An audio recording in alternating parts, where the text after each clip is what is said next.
When I have a work associate that treats me well, and by comparison treats me better than my spouse, it gets complex in the head and complex in the heart. I can't necessarily blame a coworker for being kind to me.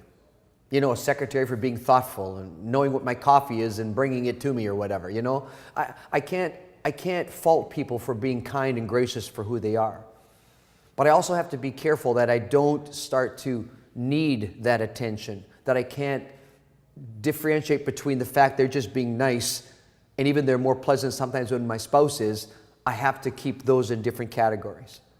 It may be too that it may be time in your marriage to talk about your romance and your connection with one another and things that have maybe slipped and you're starting to feel taken for granted. And you know, go out for a date, spend some time together, and when your spouse does something that affirms you and speaks into your heart and your life that you really enjoy, thank them for it. Try to get their attention so that it really meant something to you.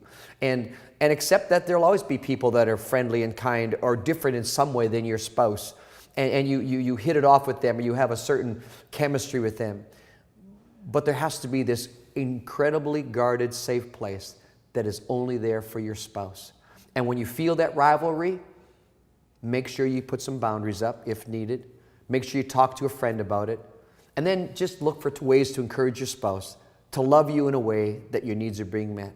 And if it really needs it, sometimes you need to just talk about the fact that, you know, I just miss the fact that we used to do this together, or used to say this to me. I just really loved it when you did that. And you actually speak into the needs that aren't being met. So that might be a way to help in the area of special treatment by someone who's not your spouse.